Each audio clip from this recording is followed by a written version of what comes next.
everybody, it's Reckless and welcome to Breaking the Fourth Wall. So today, I wanted to talk about PvP in Destiny 2. I wanted to talk about all of the things we have known as of the Destiny 2 gameplay reveal up until now, which a few new things have been confirmed recently. Let's start with everything that we know so far. So, as of Destiny 2's release, all PvP game modes will be 4v4 matches. This includes Trials, Iron Banner, etc. Bungie did say a few weeks back that they would be lowering the amount of priority on a player's skill and instead trying to make PvP more connection-based for Destiny 2. Because of this, 1v1 fights will last a little longer, melee kills will take 3 full hits for a kill, weapons with elemental damage will do more damage to enemies who are using their super, all power ammo no matter what the weapon is can be only picked up by one person on the team when it spawns.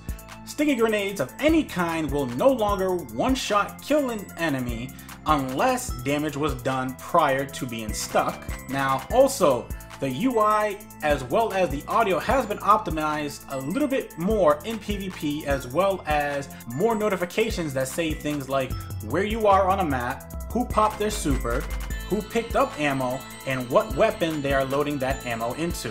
Bungie has also said that they made Destiny 2, quote, more readable, more watchable, and more competitive, end quote. Now, as for the new PvP info, this comes straight from the Game Informer's magazine July 2017 cover. This magazine is filled with about 10 full pages about Destiny 2. The issue talks about the campaign, it talks about how Destiny 2 is an open world, and more importantly for this video, it talks about Crucible and a few additions and changes that have been made to Destiny 2. It talks about a whole bunch of other stuff like lost sectors as well, but we're not going to get into that. So let's start with Crucible and the playlists. According to Luke Smith, quote, PvP is now sorted into 2 playlists. Quick Play is where you are going to find more party games, games like Control, Clash, and Supremacy, end quote. Beer and peanuts! That's how they actually describe it. So, that's definitely a confirmation on those game modes that will be returning to Destiny 2. The other playlist is called Competitive Play, which has 2 different PvP modes itself. One being what we already know, which is Countdown, and the other, Bungie hasn't released any information on it just yet. Luke Smith said, quote, these are objective game modes and require a light dusting of cooperation and are more structured, end quote.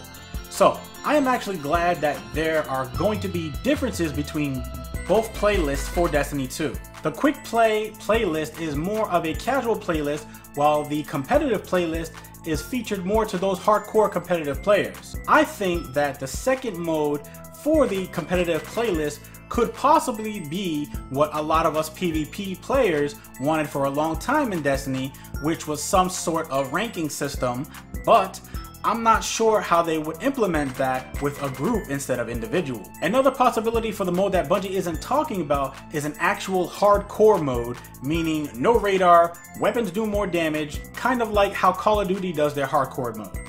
Shout out to Activision. Woo woo!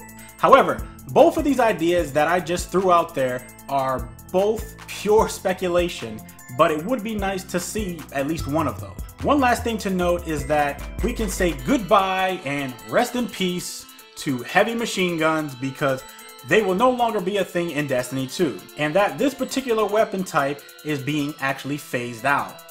I don't know how I feel about that. I mean, I'm glad that Bungie is bringing in new types of weapons like grenade launchers to Destiny 2, but I will miss my Silver Dread. I will miss my Zombie Apocalypse. I will miss a lot of them. Bungie also said that they want to get the one-hit kills sorted out in PvP, and that they only want power weapons as well as supers to be a reliable way to take down an opposing Guardian in a single shot. So, no roaming around with a machine gun and killing everyone in sight. Now, later on today, Bungie will be at the PlayStation conference, which is at 6 p.m. Pacific time, 9 p.m. Eastern time, and unfortunately 2 a.m. on June 13th for those in the UK. I'm sure that Bungie will give us more information on Destiny 2, as well as give us the release date for the Destiny 2 beta, That I hope everyone has already redeemed your codes for. But if you are at E3, you will get a chance to play the new Arc Strider subclass for the Hunter. I'm still waiting on any information on the Voidwalker Warlock because I am beyond excited to see the subclass as well as the changes, but I really doubt that we will be able to play a Voidwalker Warlock in the beta. It would be a nice thought though. If anything else comes up, then I will let you guys know. And that, my friends, brings us to the end of the video. Like the video if you liked it, dislike it if you disliked it, share it if you felt it was helpful, subscribe and turn on your notifications in order to keep up to date with all of my videos. Thank you guys for all of your support. Feedback in the comments definitely helps the channel to grow. I'm Reckless, and remember, own your success, and I will see you guys next time.